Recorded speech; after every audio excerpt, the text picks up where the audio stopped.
Welcome to episode 188 of the Necronama.com.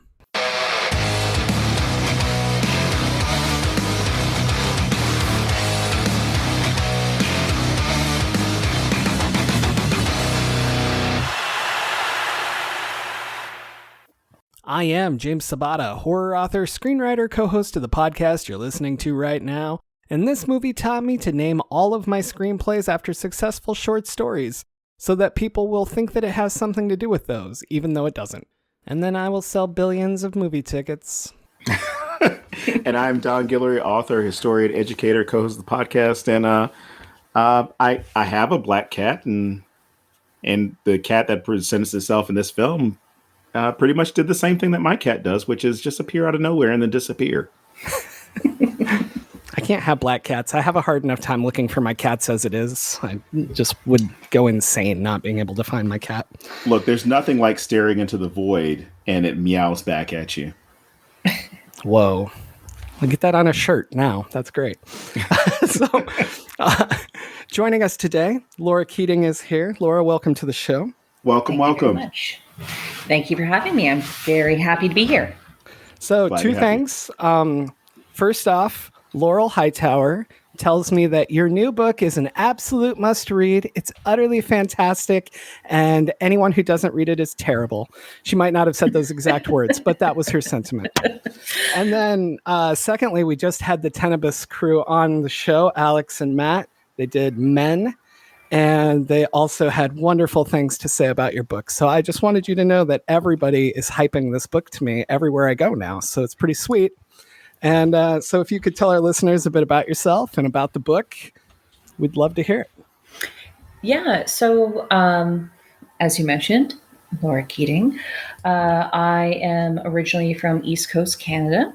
I currently live in Montreal, and I've been writing for a while, but this is my debut book. It's called AGONY'S LODESTONE, and it is a novella about a trio of siblings that receive information about a missing sibling who they disappeared 20 years earlier, and they go off searching, investigating these clues and find themselves in sort of a nightmare reality. And they sort of have to grapple with the grief and with the resentments that they've built up over the years to find a way out of the horrible situation that they found themselves in the woods. It is set in the Maritimes, where I'm from, and I had a lot of fun writing it. I hope that other people like it. It comes out on April 14th. Awesome. This episode is being recorded almost a month beforehand, but it will drop that week. So it comes out this week, everybody. I love making fun of our time lapse, but no, I got to hear a bit about it from Laurel, and I'm super excited to read this, and I hope everybody checks it out. There will be links in the show notes, so you can go straight to ordering the book there. Do you have anything else you want to tell our listeners about yourself before we move into the film? Just that I'm a writer. I have other short stories published. I've done a lot of writing and editing in the past, was really how I sort of moved my way into writing, although I've been trying to get something major published for a long time. There's not really a lot to tell. I'm just a person. That's more than me. I'm only half a person. So let's go to, why did you pick this film? I know that you love this film, so that's basically why. When you had asked me to pick a film to talk about, I was thinking at first about all these great films that people love, things like The Shining or Texas Chainsaw Massacre occurred to me. But then I really thought about films that deserve to be talked about more. And The Black Cat came to me first as a film that really needs more credit. I love this film. It is right in there at the early peak of the Universal horror films. It came out in 1934, so just 3 years after both Dracula and Frankenstein. And it's very different for the time. It doesn't deal with monsters, but human monsters. It's a psychological horror. And you have Boris Karloff and Bela Lugosi working for the first time together. They did about, I think, half a dozen films together throughout their careers. But this is them together for the first time at their peak. Before, there was kind of this unevenness in their careers where Karloff really skyrocketed and poor Lugosi kind of fell into more side roles for a number of reasons. And so it's just they're at their prime, they're at their peak, and it's just so much fun to watch them together. And on top of all that, I have a fascination with World War One, and I feel like this film has a lot to say about that war. Oh yeah, just as it's ramping up to the Second World War, you can all the trauma and agony of World War One is really kind of painted throughout this whole film. While in the distance, you can hear the drum beats of all the problems that are happening in Europe. And here comes another one, although they don't know it at the time. But it's just a really interesting film for that reason, from the cast, from its time in, its time period of when it was released. It's one of the last pre-code films, even though it kind of just slid under that wire. But it's a fantastic film. So that's why I'm, as you can maybe tell, excited to talk about it. Yeah, I was absolutely fascinated by how it looks at World War One, and just what it did to that section of the world in particular. And then also, like you said, this is 34, so it's not like World War II is that far off. You know, it's on the horizon. And like Hitler's already rising to power and these things. And so I couldn't help but wonder how much of this is reflective fear of what they thought might be happening. Like whether they understood the capacity of how bad World War II would be. I don't think they did, but just that fear of, oh shit, it's coming again. And there's so much of that, like the symbolism in this, especially building the mansion on the battlefield. Right. Like that in itself, it's this, yeah, there was destruction, but now the winner, so to speak, has put this trophy house, this magnificent mansion over this. But then, being the English major that I am, you dive into his basement and the insanity taking place down there, and how that's like the subconscious of the evil that's still permeating all of this stuff. And I'm like, I don't know how much of this is just me over analyzing and how much is the writer really putting this in there. And I don't know. I'm so fascinated. I wish I could just like sit down with them and be like, tell me what you were thinking the whole time you were writing this, you know? I don't think you're overanalyzing it though, because you brought up this was one of those things that I made sure to try and write it word for word, which was, this is a masterpiece of construction built on a masterpiece of destruction. Yep. To paraphrase it. And I wrote down right after that, I said, it symbolizes the way that we pave over or whitewash the past or our past actions to make it seem as though it's, not necessarily that it's, just a way to forget what we had done, what we had gone through. And I, before we recorded, I jokingly talked about how I live in a college town that has statues dedicated to individuals who were on the wrong side of history. And even on the engraving on the statues, it says these people were in a patriotic fight. Their cause was just. And I'm sitting here as someone who is a historian and looking at it like, bullshit. I know what happened. Right. I know what was involved. There was nothing heroic about what these people did.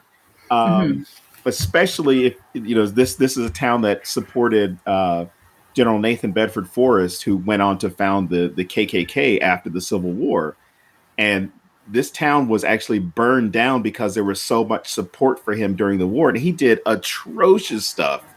And that's what we look at, with this idea of kind of forgetting about, well, I wouldn't say completely forgetting about what World War I, what took place. Because from an American perspective, it's really easy to disassociate from, and I mean American as far as the entire continent. It's really easy to disassociate with what took place in Europe because it wasn't directly affecting people within this hemisphere in the same way it was directly affecting those in the military, those in politics, those in business, those who are civilians. in Europe, how it was affecting them and how it had a lasting impact to the point where you're thinking about where you were and even competing, like when the gendarmerie show up and they're talking about how much better their towns are than each Yeah, other. I love that little bit of love it. comic relief. It's a funny little thing that somehow works within this pretty tense psychological horror.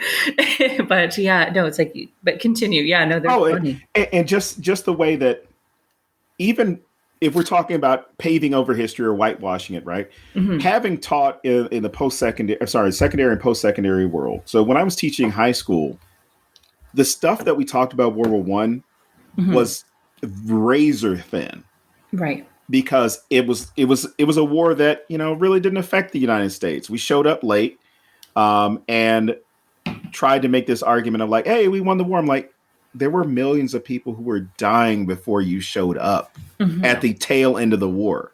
Right. And when we talk about World War II, it's more an issue of, hey, these are all the bad things that Hitler did. Hmm. And here are all the good things that came out of the war from the Americans. And as you get older, you're like, wait, whoa, whoa, whoa. There were more people there than the Americans. It Hmm. wasn't just like Saving Private Ryan. It Right. wasn't the Americans versus the Germans. Right. And the way that we kind of misrepresent history and misrepresent what took place to kind of sanitize it or to make it seem a whole lot better than it was, and completely ignore, in a lot of cases, the suffering that people went through, which is really Hmm. what happens with putting this house up on top of essentially a graveyard.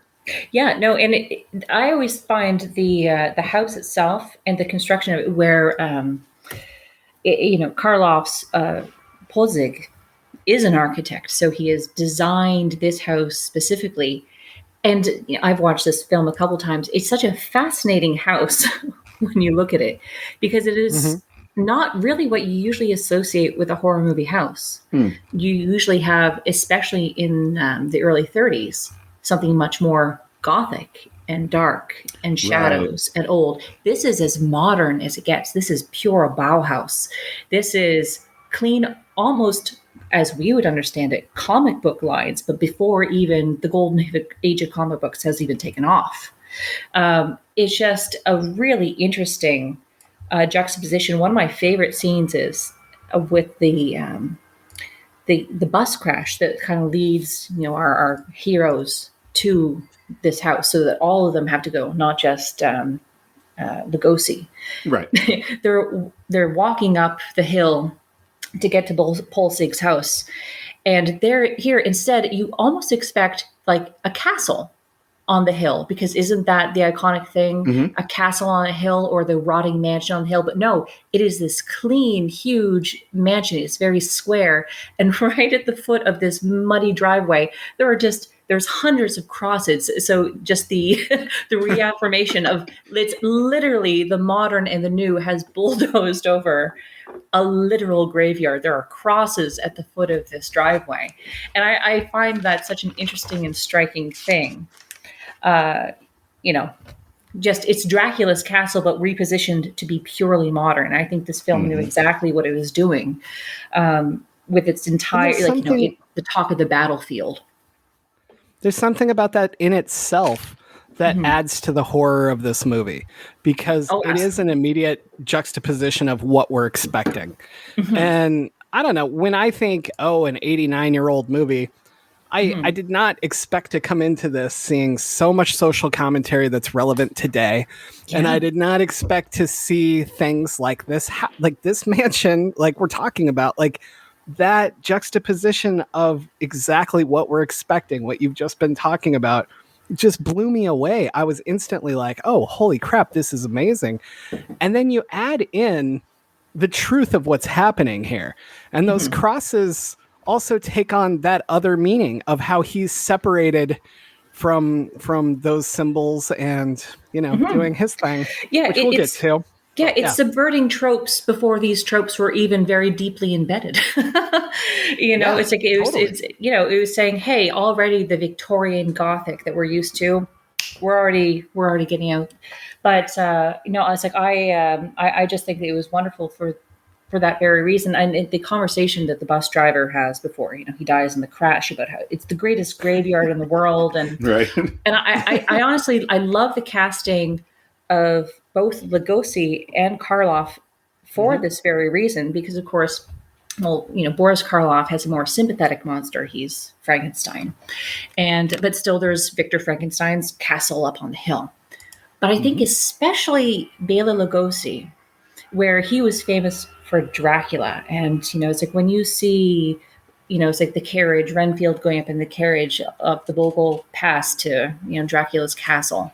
Well, he's the villain who's sitting inside, but instead you have Bela Lugosi in a very sympathetic in a hero role, and a hero lead, which I can't think of another time that he was cast as a hero lead again in his career. And he's so wonderful in it. But it's like, but the thing with Lugosi, of course, his most famous role being Dracula is the undead. He is, the corpse re-risen. He is the living dead.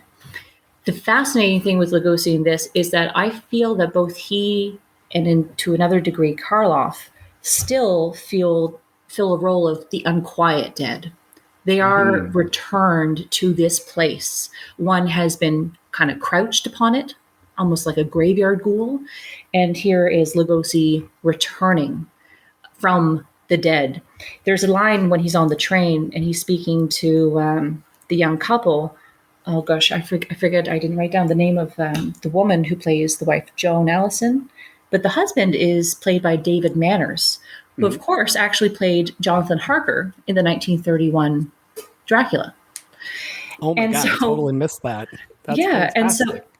And so instead of being rivals, they're actually allies in this film, which is so fascinating to watch. So you have Lugosi, instead of being the evil undead, he says to Manners that, it's like, we are going to this place that was the site of a massacre during the war, in which he was taken prisoner. He was a prisoner of war as a result for 15 years.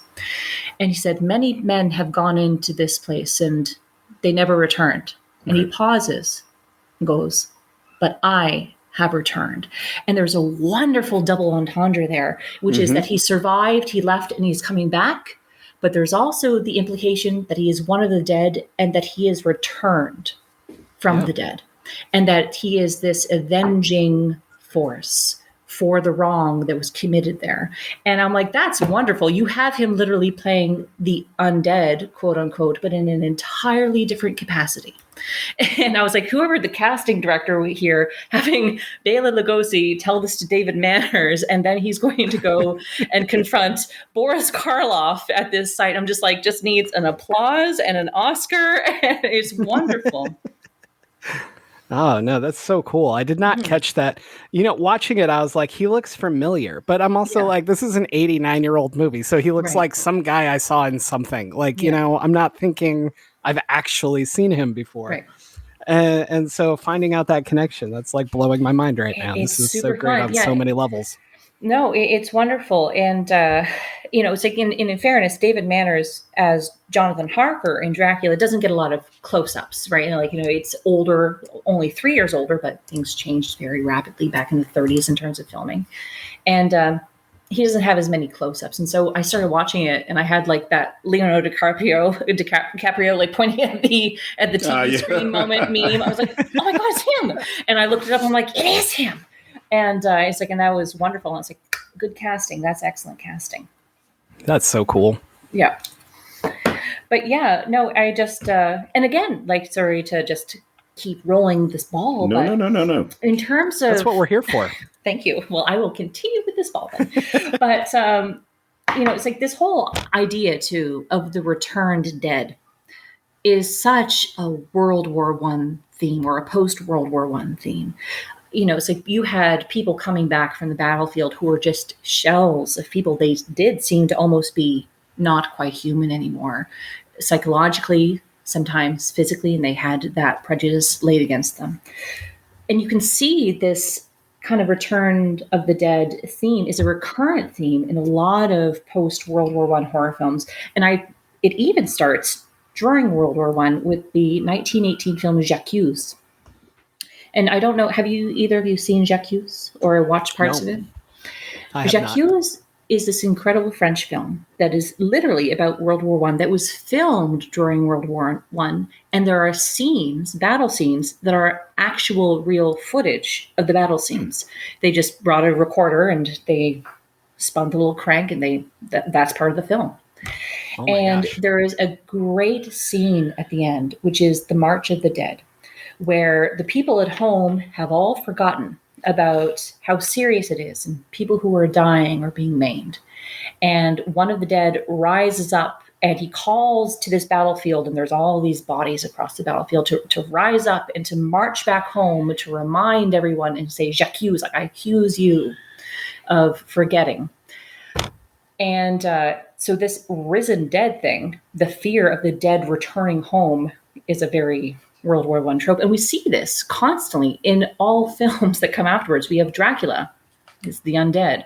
You have Frankenstein, who is literally a cobbled together section of corpses, and he is undead and walking around. And I just find it's very fascinating that this film, it's like it leads right into that, but it was not as successful.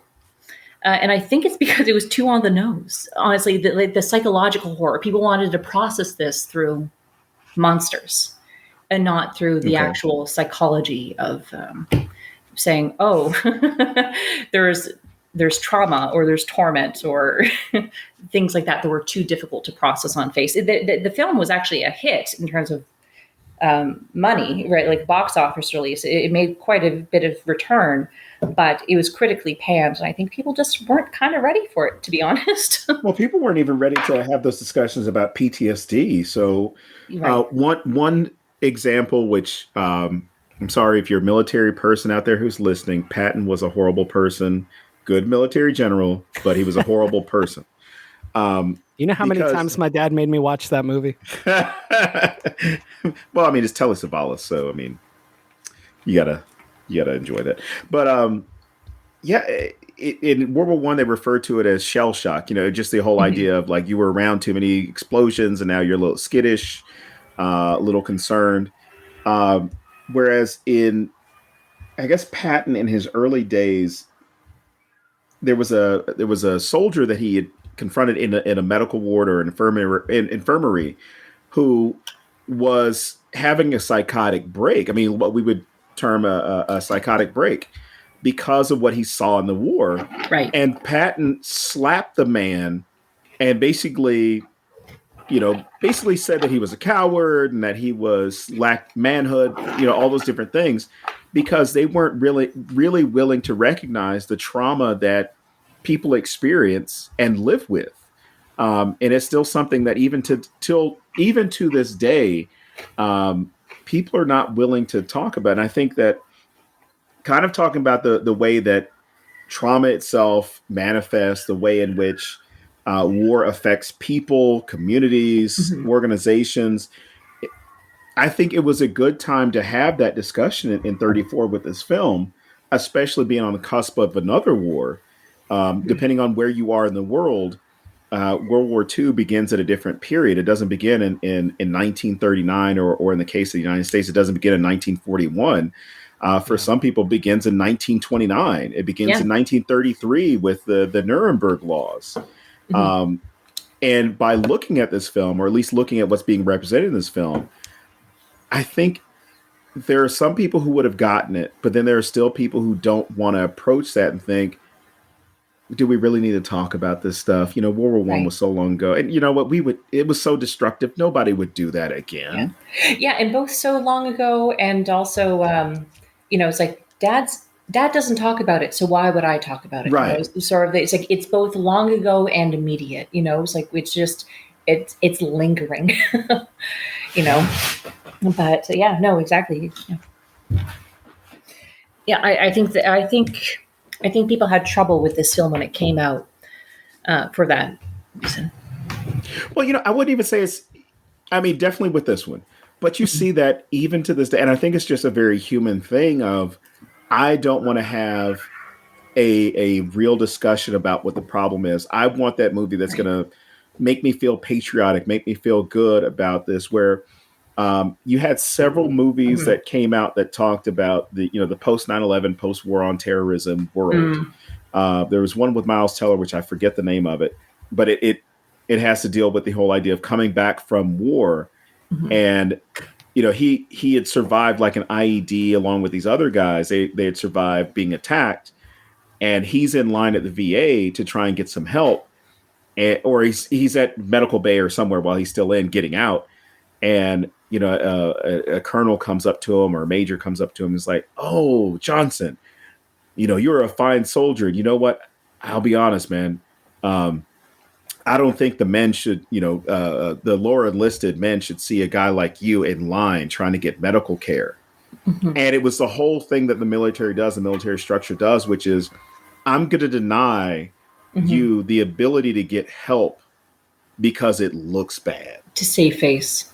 It looks bad for you to go out there, as far as like somebody who is known to be in this position, which they were, I can't speak for now, but at least when I was in, they were hell bent on, they would bully you out of going and seeking medical care, whether that was physical or psychological, or especially if it was psychological. They would bully you out of going to get that help.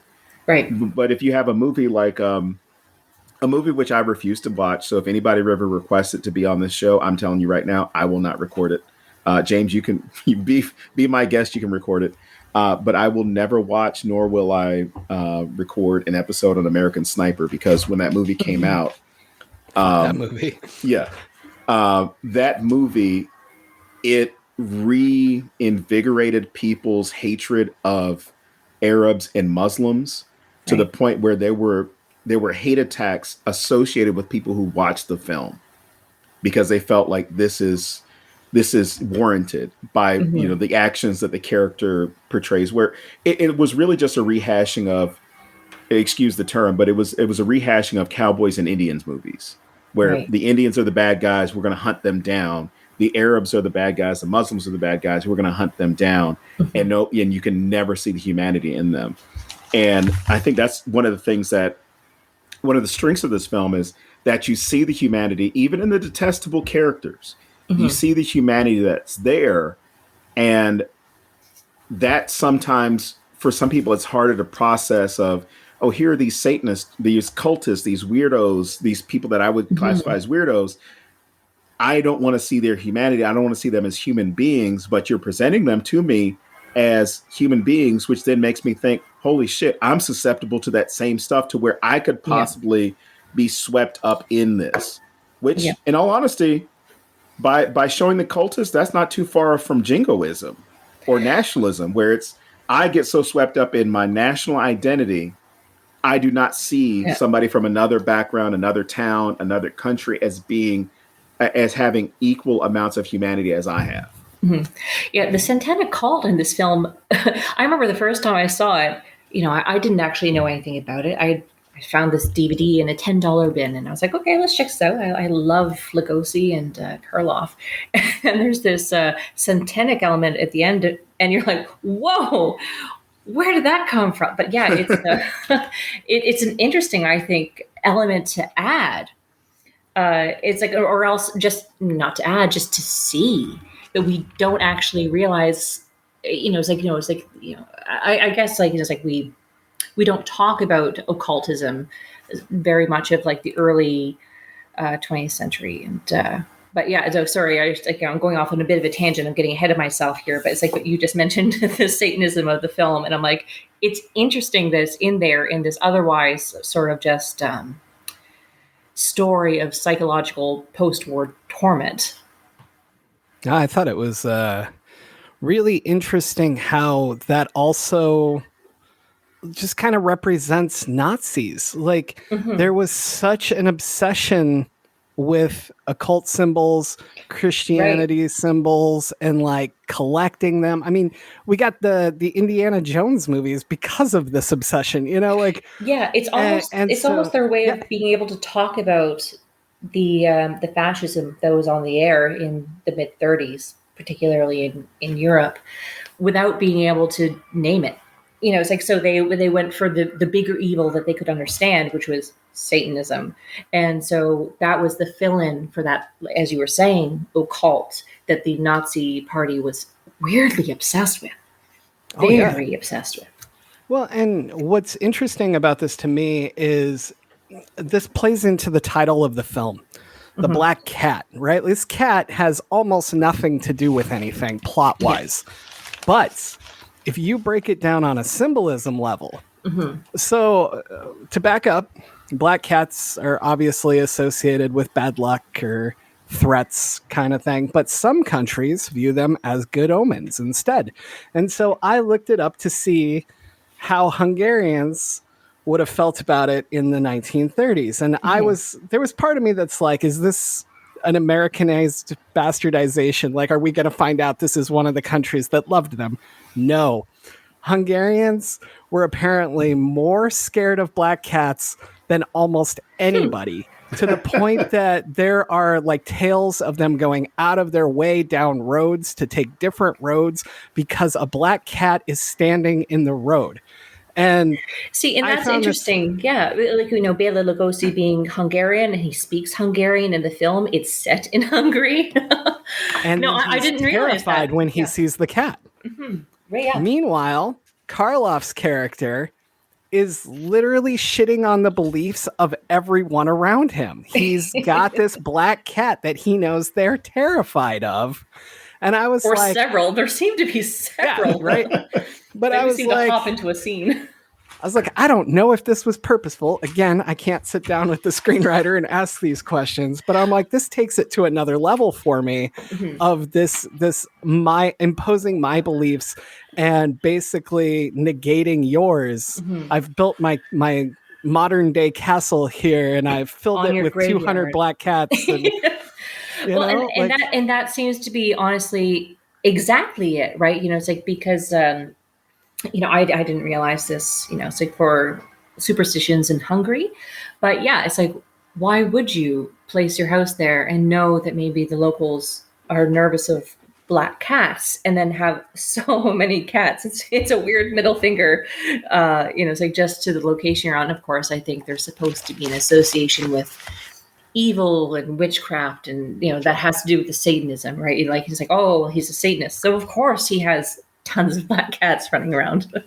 But it's interesting. I hadn't realized that was part of the local superstition, or such a extreme part of superstition for the country. Well, and it was Google, so, you know, I could be wrong, but there could be something there. So. Chime in on the comments, I guess. Really fast, I want to go all the way to the end. We're going to come back to the end later, but I think this ties into what we've been talking about. And you mentioned Lugosi being the hero for once, right?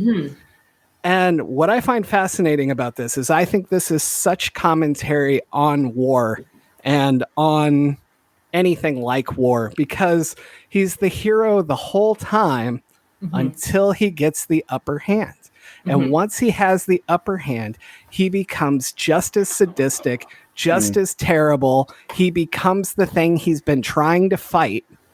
And I think that speaks volumes about how war works. Yeah. And then you add in, Don, you said that the Americans just showed up at the end and got to claim victory in World War I. And I mean, is that not what our American novelist does? He's just there the whole time. And then when he finally does something, he gets all the glory and gets to leave with the girl. Yeah. David Manners shows up at the end, shoots the wrong guy, runs off with the lady, and then hilariously gets a bad review on his book at the very end. But it's like, it's true. It's this American couple that's caught in between this old grudge match of European powers. And wow, isn't that just on the nose for what was happening at the time, and gets all the glory and gets the girl. But I do find, that weird, that snap that Lugosi has, you know, because he's all about just, we're going to get out of here. He's saving the girl, you know, so he's like, we have to go, you know, and then he finds out that, you know, his daughter, who he thought was long dead, that she had been actually in the house, that she is now dead. And that moment where he just breaks and he, proceeds to try to, and does, skin Boris Karloff alive, which is just holy cow for the early 30s to have that in film. Yeah, I thought that was interesting too. Just that breaking point to see him, as you said, just become also so villainous in that moment. And let's be honest, Lugosi is so good at playing a villain. So good. Yeah, like he seems to really delight, I think, in that moment too. It's like here's Karloff, who is also his professional rival. Apparently, I've seen interviews with his son and Karloff's daughters. They were actually quite good friends, but there was a certain level of professional rivalry there. And Karloff was having, at this point, it was just cresting of the better career. I think that he probably really enjoyed. It was like the act of just being like, I'm going to flay you alive now. And that's his line. Flay Karloff alive. And so I'm like, it's like, that's pretty funny too. Like, it's like when you just think about it in terms of the actors, but I've had those people in my life. I could definitely identify with that. Jesus. But yeah, no, they're not around anymore. I skinned them, but they're lampshades now, or in horror tradition, obviously. Exactly. Yes. I thought maybe I had my video on. No. It casts a wonderful light. No, it's interesting because when I was growing up, I was Lugosi all the way. Like he's always been my favorite. And so like when I was younger and didn't know much about them as people, I was always like, man, how did he get the short end of this stick? Like he should have been the one. And then I read about like what he was like on sets versus what Karloff was like. And then I'm like, well, okay, fine, I get it, but yeah, poor Lugosi had some personal problems and addiction issues, and it's a shame though. Like it's like he's so much fun to watch on screen, and in a perfect world they would have been evenly matched throughout their careers, and yeah, definitely, and even bigger than they were. Right. Well, they're pretty big. It's like, isn't it wonderful about Lugosi that when people think of a vampire, they go, they put on that Hungarian accent, or what they don't know is a Hungarian accent. It's like, and welcome to my, that. Yeah, because even Gary Oldman did it. Yeah, they're doing Lugosi. It's like, and that I think is just. What an incredible legacy that you have this one standout role that literally redefines an entire monster. And that's yours. It just like, I think both what he and Karloff did in terms of monster films is just, wow, no one can repeat that. I don't think that it's untouchable. I can't imagine a world in where anyone could literally have that kind of impact again. No, because now it's going to be you're playing this character. Let's just. Exactly. I think you mentioned DiCaprio earlier with the reference, right? But the thing is, let's say DiCaprio plays some new monster, that he gets to define that role, right? I don't think, considering the world that we live in, I don't think anybody would look at the monster as far as, oh my gosh, this is DiCaprio's thing. I can't even think of some weird monster to bring up, but you can't look at it as, oh, this is something that's going to be defining for him. You're going to look at it as DiCaprio played that role, right? And then other people are going to take over that role. Like if we look at stuff like even Marvel, you've got DiCaprio, Robert Downey Jr., who played Iron Man, and people are like, well, no one else could play him. Like, yeah, because you had all these films where you had this one person doing it, but even he had to figure out how to play that character. But if someone else were to step in as Iron Man, there's going to be the comparison between Robert Downey Jr.'s portrayal, but there was nothing that was distinctively Robert Downey Jr. I'm sorry, that Robert Downey Jr.'s identity would be tied to Iron Man.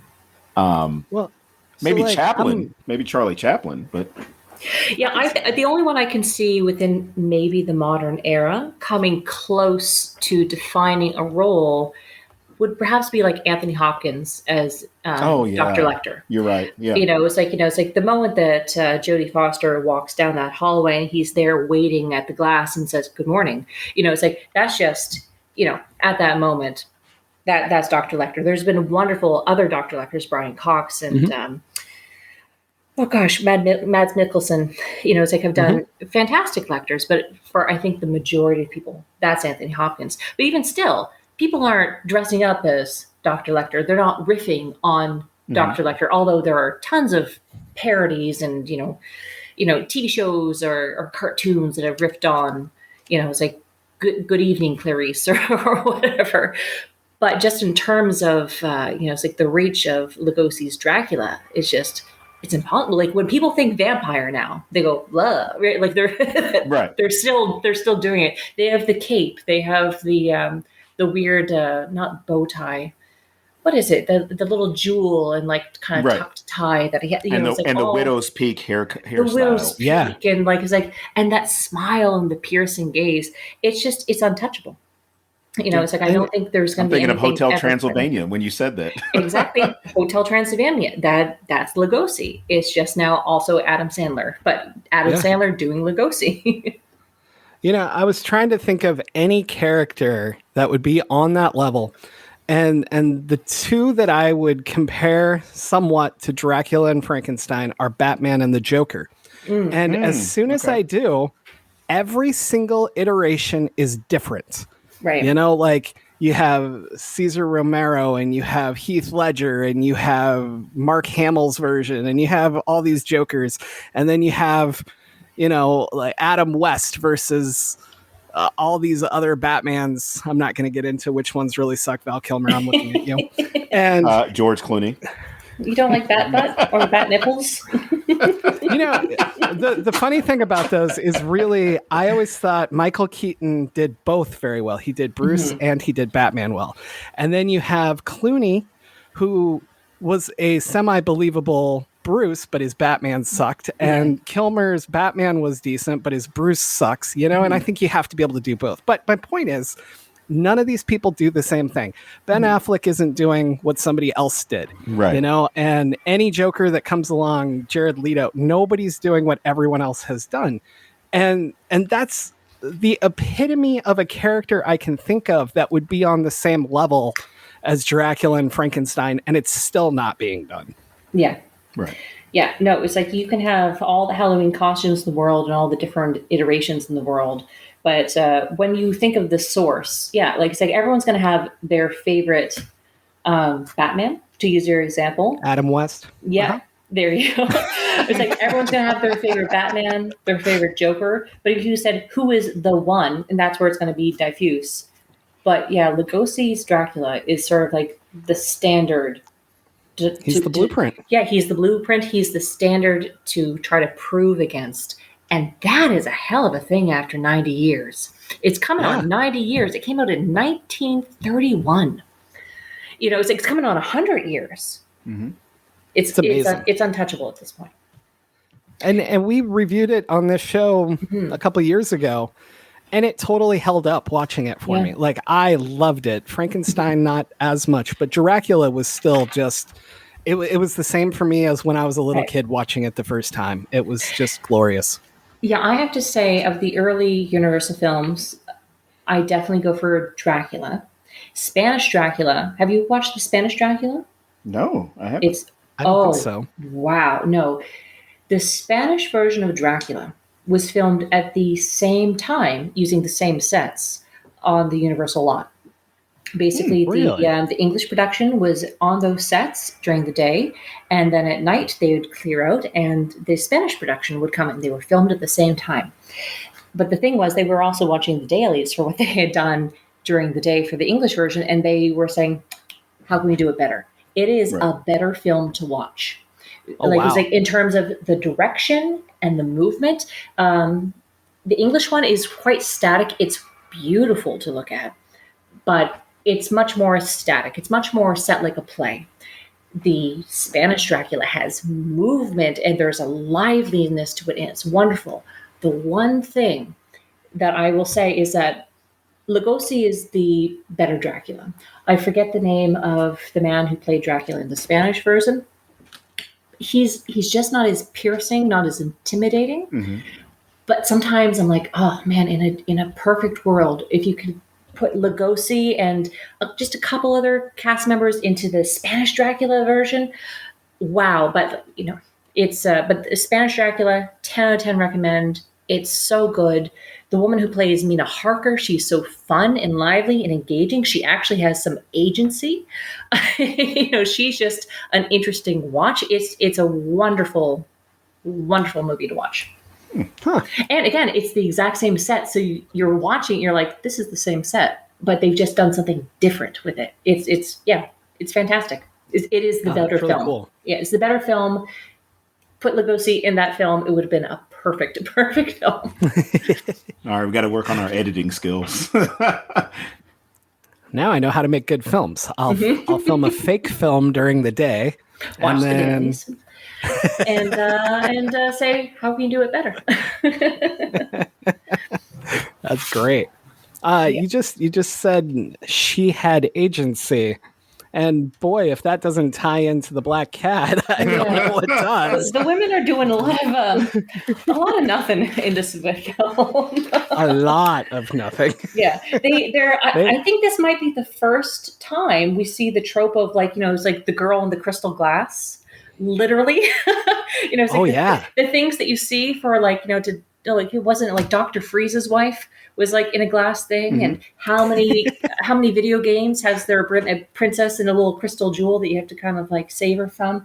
And I'm like, this might be the first time on screen they have that weird trope of like the girl in the glass. Well, I mean, barring like Snow White or something, but right. I don't think they had an Well, in 32 there was Snow White from Disney, but that would be about it. The women are a lot of in the movie. Well, the keeping her in glass is literally the most objectifying thing they could do at this point in film. It's he captures her at her most beautiful or whatever, and then puts her on display. Yeah, it's like he collects women like butterflies, and they're all in these glass cases in the old gun room. The guns are gone, but the charts are still there. Also, I have a collection of women in jars.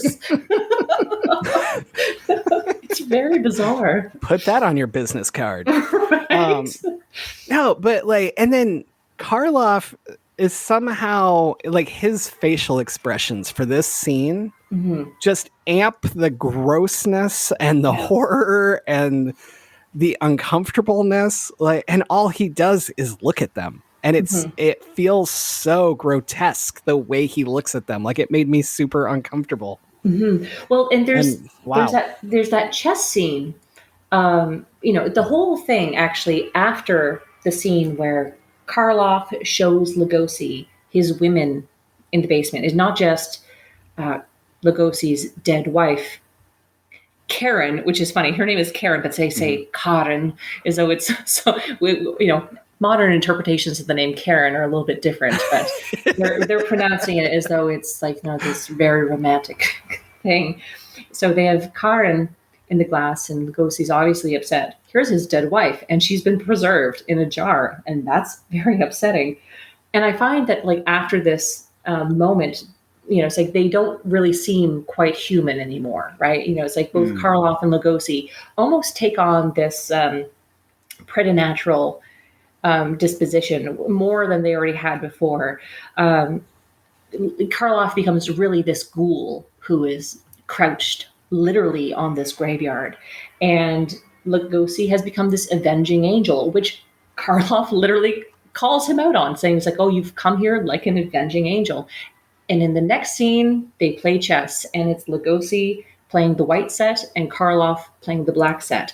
And as they're playing chess, Karloff, and you mentioned that look on his face, he picks up the queen of his set and he's stroking it and he's kind of fondling her face, and he has this very grotesque smirk. And I was just like, this is just a guy who is such a creep. It's on top of everything, but it's there's just that creepiness comes out with his weird obsession with women, and he has Joan upstairs, and that's really what they're playing for in this game, is whether if Lugosi wins, the young couple will be able to let go. If Karloff wins, then they must stay. And Karloff wins. He says, "You lose, Vitus," in his wonderful, wonderful delivery. And then David Manners gets punched out, and of course, conveniently, Joan faints. I think she spends half the movie unconscious. I swear to God. Pretty much. He has a concussion and he's in a small coma. He's from the bus crash. She wakes up and then wanders around and she faints. And then at the Satanic rites, she faints. And just very conveniently, I'm out. I got nothing for this. I'm out. Just hope someone carries me to a soft bed. But yeah, no, it is. Just that you mentioning his face and his look when he goes through. It's creepy. It's very, very unsettling. And then there's such a almost comedy level to the horror that's there too, because while our good American novelist is desperately searching for a phone, it just plays out so funny. Yeah. It's like, oh, sorry, the car doesn't work. Oh, yeah, it's because I never get in the car. Yeah. Do you have a phone? Of course I have a phone. It's like 10 rooms that way. And then he goes and grabs the phone and it doesn't work. And I half expected them to literally go, well, you didn't ask if the phone worked. Yeah, right. It's just there's this weird comedy level that's playing out at the same time as this super serious, important game of chess. Mm-hmm. And then the American thinks that they have agency and they can leave. Yeah. And he doesn't understand that they don't. Yeah. Right. Well, it's and he just doesn't understand. It's funny that you mentioned the comedy because it's there is this weird duality in the film where it's there's just almost this it's like he's laughing at them.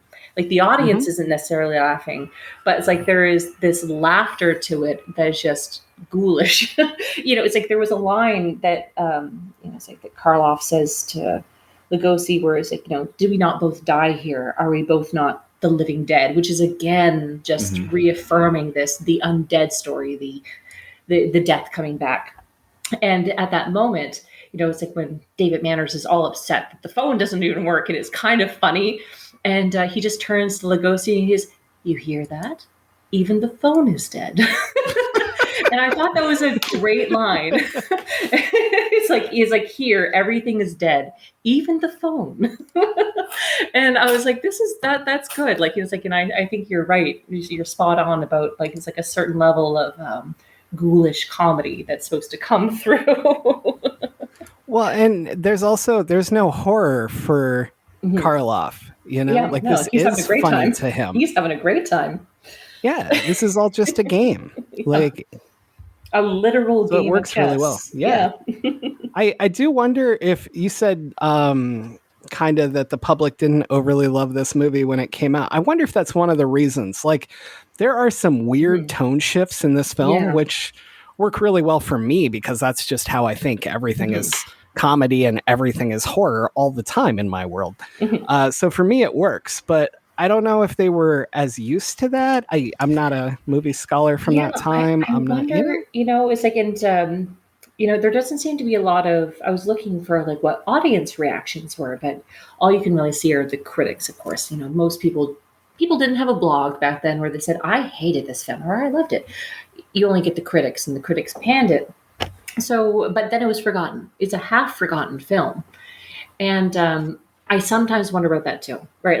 Was it just that they were not ready for such a explicit psychological deep dive into the traumas of World War I and talking about, some of the problems that were arising at the time in Europe. And then also the tone shifts, just being we know Lugosi and we know Karloff and they're monsters. Where are the actual monsters? When is one going to transform into a werewolf or something, And so I think all these things, they're we want to filter our anxieties through a monster. If you're not going to give me the Gill Man in 10 minutes, it's I'm out. It was just, it was Satanism wasn't enough. It wasn't, and also in fairness, the film was chopped up quite a bit. It's only has about 105 minutes runtime. And I think there might have been more scares to it. Maybe it was a bit more even in its original run, but it's, like I said, just pre-Hays Code, but it ran just under the wire and it got a pretty close haircut as a result. I guess there was, there's about I guess 10 or 15 minutes of film that was edited from it that has just been, it was destroyed after the fact. And because it was too violent, or it was too gruesome, or there was too much satanic mass on on screen. And yeah, I think that also might be a bit where the unevenness comes from. Is they had to cobble together what was left after the censors came through with their knives, and they had to piece it back together again. Yeah, that makes sense. Because you had a few other movies like that. I mean, for different reasons. I mean, one with the cutting, because Mae West's Klondike Annie had a lot cut out, because how dare a woman take agency and, I don't know, kill her abusive husband? I'm gonna see that movie now. Oh, it's outstanding. It still holds up. But there's that film, and of course Charlie Chaplin's Modern Times and Great Dictator. They also kind of have those tone shifts that take place. And of course, The Great Dictator was the film that got him, I guess, in trouble with the federal, with people within the government, not with the federal government, but ultimately got him deported because of the themes that were brought up in the way in which he questioned things like, I don't know, blind loyalty to a country. Fascism. Said, maybe this is a really terrible thing. Yeah. And I mean, it's remarkable because he brings up those things, and I think that movie came out 41-ish, or either 40 or 41, because the war hadn't happened yet at that point, but it's very clearly making fun of Hitler and making fun of Mussolini, because there's this one point, I don't want to ruin it for anybody who hasn't seen it, but there's just this funny moment with it that involves a train and the fact that they can't line up the train the right way. But I think by that moment, once it was clear, like, a war is taking place, now we can criticize the present because the enemy is foreign. And, you know, with Chaplin, he's dressing up as Hitler. And we've got a monster that we can look at who is in human form, as opposed to these two individuals that we're used to seeing as monsters who are taking a human form to talk about real stuff. When in reality, as we've talked about earlier and we've talked about on previous episodes, the worst monsters are humans. It's not the zombie. It's not Frankenstein's monster. It's actually Dr. Frankenstein. It's not necessarily Dracula. It may be the things that brought Dracula's existence into being. And so a lot of people, unfortunately, like, focus in on, I need to have some big scary thing to look at, when what you really need to look at is the mirror. They want that filter rather than 100%. the reflection. Yeah. One of the cool things also about the Black Cat, like, you know, it's like, on top of its weird, interesting things that it does in terms of you know, messages it's getting across, or the anxieties it's presenting, it's just, it was actually one of the first films to have a continuous score, which I think is quite fascinating. They were only just a few years, when you think about it, into making talking pictures a normal thing, but it has music by, like, Tchaikovsky and Chopin going the whole time in the background. And when you compare it to something like Dracula from just 3 years earlier, which is completely silent, there is no score for Dracula except for having that little violin and cello bit from The Black Swan in the opening credits. That's it. But yeah, so I thought that was kind of fascinating about that, just, you know, in terms of film, how quickly things go along. Well, and it's such a nice change. Like, I definitely wasn't expecting it, and I did notice it solely because it was all the time. And then I was reading about how this was either the first or one of the first to do this sort of thing. And I don't know, I love, it just seems like Ulmer, the guy who made it, it just seems like he was just, what can I do? How can I be different? How can I juxtapose things? And man, I love that. Yeah, you know, it's like I said, this is what's considered a half lost film, because so much of it just died on the editing room floor because of the censors kind of trying to bring in the Hays Code. And it just deserves so much love. I feel like it should be said in the, when you talk about Karloff and Lugosi, you say, yeah, and Frankenstein and Dracula and the Black Cat. I feel like it deserves to be right in there, you know?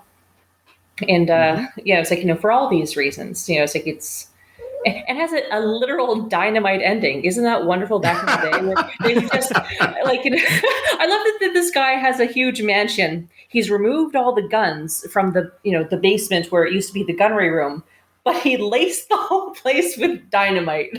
As one does. Why? I mean, if you're gonna go, you want to go out with a bang. Right? I spent all of COVID lockdown just lacing my house with dynamite. Yeah. You guys didn't do that? I mean, and you got to go old school. You have to have the red sticks. If you're not having a red stick of dynamite, what's the point? It's all about the presentation. It's a red stick. I have a giant red button. That way, if anyone ever stalks me down after years needing revenge, once they have me where they want, they can say, the red button. And then blow us all to hell. It's like if you're doing your job as a villain, you're going to set the stage for that revenge, right? It's like you're going to have your basement of jarred women. You're going to have sticks of dynamite everywhere. You're going to have your satanic maskets. Otherwise, where's the zazzle? Where's the panache? You might as well just be a corrupt accountant if you're just not going to do it right. So, razzle dazzle them. I think that should be part of pitching this episode or promoting this episode. Got to have that razzle dazzle. Gotta have the razzle dazzle. Oh man, I want to just quickly comment on the woman. It's the daughter, right, that comes in to visit. Yeah. Confusingly Joan? Named, also the same as Karen. Her mother. Yeah, Karen. Yes, and there's a lot of creepy factor going on there with Karloff's character. Yeah, and I thought it was so weird to give her this moment where she's like, "Oh, who are you? I've never seen you before, and now I'm dead." Yeah, like it was strange. It is the weirdest thing. So the last time I rewatched the film, so I could kind of refresh myself for this discussion. It did strike me again as how weird it is, because otherwise you see her just kind of dozing in bed, and Karloff comes in. He's like, "You're the most important thing in my life," and you can almost hear her going, "Okay, I'm trying to sleep, honey." The whole way right? through, and he's going on about how everything is so important, and here's Lugosi, and she does not care. She doesn't care, and then she kind of sleepwalks into someone's room, and she's like, "Oh, my name's Karen," and that's all she gets, and she runs out of the room. It's just so odd. It's a very, very odd little. I think that they were like, we got to have her say something before she dies. You just gotta. Why? It's odd. What? And they have a conversation about each other, and I was like, "Does this pass the Bechdel test because of this? Like, that's crazy. This movie should not pass that test. It should not." If you get the stopwatch out and you find it does, just it doesn't deserve to pass it for sure. I don't know if it passes or not, but I was literally like, "Oh man, what?" Yeah. No, it was definitely one of those. Crazy. It was definitely one of those moments, though, where you're like, I feel like the writer literally did not know how to let women speak. That women are people, because otherwise they're in jars or they're unconscious. That's the easiest, apparently. But it's a very, very strange little moment. That's apparently easier than being in the glass jar, because I read that one of the goofs is if you watch it, one of the people in the glass moves. So Oh, really? I read that after I watched it, so I can't say for sure. But I would have loved it if one apparently had just it's even easier to just doze. Imagine one that just sneezes and just kind of sprays the glass. It's like, oh god. Sorry, we don't have the budget to recut. Just roll with it. It's fine. We're gonna throw half this film away anyway. It'll be fine. That won't make the cut.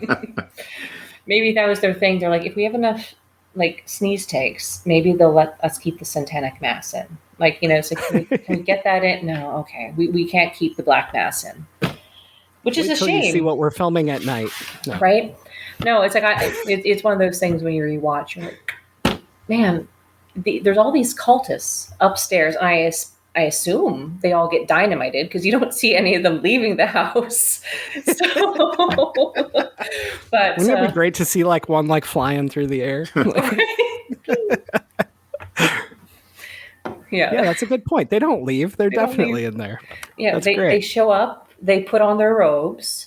The ladies take off their robes to be like, yep, we're in our nice little white dresses. Here we are doing this black mass. And then that's just kind of it. They don't fuss about what's going on in the basement. They do mind their business. They mind their own business. So, they're very well-behaved cultists. They're perfect guests. Hello, I'm here for the purity ball. Anyway, I didn't say that.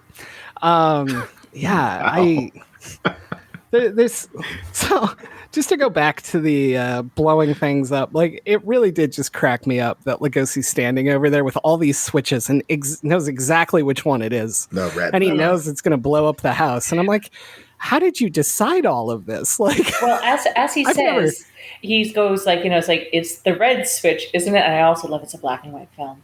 It's the red switch, isn't it? And you're like, oh, we trust you. But I also just love, it's like the idea as well. It kind of calls back to, Bride of Frankenstein. Mm-hmm. Right? Like, definitely. It's like, I just love the end of that, which, the doctor, I forget his name, but he's like, oh, don't throw that. You'll blow us all to atoms. We blow you all to atoms. That's fantastic. But, it's like just the idea that you can't just burn down the building anymore. Because, of course, you have to blow it up. Yeah, part of the code was, the monsters always have to die at the end of the film. Like, that was part of it. Normalcy must be resumed. The monsters must be dead. But it's not just the end of Frankenstein where you can burn down the windmill. And I think The Bride of Frankenstein had already come out at this point. Oh, no, actually, The Bride of Frankenstein was 1935. It was the next year. So this film was like, well, we're not just going to burn down the place. What if we dynamite it? And I think that James Whale might have liked that for Bride of Frankenstein. And he's like, what if we just explode the tower? What if we explode everything all the time? I mean, that's one way to do it. I feel like it's happened in so much horror since then. Yeah. Like, it always feels like the answer is, we have to destroy the building, whether it's fire, whether it's whatever. And I always thought that was weird because if something's supernatural, like, it doesn't care about the structure of the building. It would still be in that space. Right. Yeah. And but again, I think all that trope really goes back to the Hays Code of like the monster and all of the trappings must be destroyed was part of the code. It's like by the end of the film, and no one else just knew how to get around it. They're like, burn it, burn it to the ground. It's like just it solves the problem. You don't have to actually watch anything dying on screen. It's kind of like in Disney films where the villain would just usually fall to their death. Yes. You don't actually have to see anything. You just see, Gaston like reaching up as he's toppling off the castle. And you're like, that solves that. It's pretty gruesome and heartless on the parts of the protagonists when you think about that. But, same thing here. You have this couple, they just ran from an exploding mansion. And now they're on a train reading a book review is how the movie ends. And it's wonderful. And that's the end of that chapter. It's like, hey, you got to move on with your life. What a wacky adventure we just had. I like how they're upset with the review because it's like, oh, this could never happen. And they're both like, have that look like, hello, we just went through this. Again, I thought that was such a great touch. Yeah, a wonderful little bit of humor at the end of it. I feel like Ulmer wanted to kind of lace, it's like just this funny thread through it. Yeah, I love that ending. I think it's wonderful. It's such a great, just as a writer, like no matter what you go through, and then you're like, oh, somebody reviewed my book? Cool. I love it. Yeah. Crawling out, bleeding, almost dead. What did they say about my book? What do you mean 4 stars? Did they like it? It's like they weren't even a verified purchaser. What is going on here? That was an advanced reading copy. I guess it was for an honest review, but it's fantastic. All right. So I guess that brings us to the part of the show where we talk about movies people should watch if they liked this. And so, Laura, do you have any recommendations for people? Honestly, just old film, like, it's like the Universal horror films of the 1930s in particular. That's where they were the strongest. But hey, even go further back. I'm a big fan of silent films. They have a lot to offer. And as we were saying earlier, a lot of them are available for free, just even on YouTube. They're so accessible. And they're a lot of fun. So yeah, if you liked this film, check out some silent films, or just the Lugosi and Karloff catalog. It's numerous. You will have a lot to see. Yeah, definitely. So I always do a double feature, and mine was going to be Dracula, but now it's going to be Spanish Dracula, which I haven't actually seen. Yes. But apparently it's amazing. It is and amazing. It'll pair so well with good. this, so watch it. It's so good. All right. Well, I'm scratching out all my Universal monster movies, so that will leave me with I don't know, maybe half a dozen now. I'm gonna scratch out the Wolfman with the creepiest dude ever. That goes really well. That should have been my double feature because he's a creep who checks out women in their while they're getting dressed with his telescope. Yeah. And Karloff is a total creep in this. So let's pretend that was my double feature. And now I've stolen all of your Universal movies. Well, you didn't say Invisible Man. I tossed that one out. So, but I guess I'll go backwards with it. So, Reefer Madness, Birth of a Nation, a lot of similar themes in those films. Parasite, with respect to the levels of the house. Poltergeist, another house that's built on top of a burial site or a cemetery. Crimson Peak, Bram Stoker's Dracula, which I referenced earlier, and last but not least, The Invitation, which I feel could have been a lot shorter than it was, but I like the aspect of going someplace, not knowing what the hell's going on there, and then finding yourself in the middle of something. And they even had kind of a campy ending to that film as well, where it's like, all right, let's go hunt vampires. That was the shortest list you've ever done on this show. I know. I mean, again, the Universal monster movies all got killed off. So, Yeah, if you've already talked about them all, then what's left to say? Exactly. Why waste the people's time? So that brings it back to you. You can, if you want to tell us where people can find you on social media and order your book and all that good stuff. Yeah. So again, my name is Laura Keating.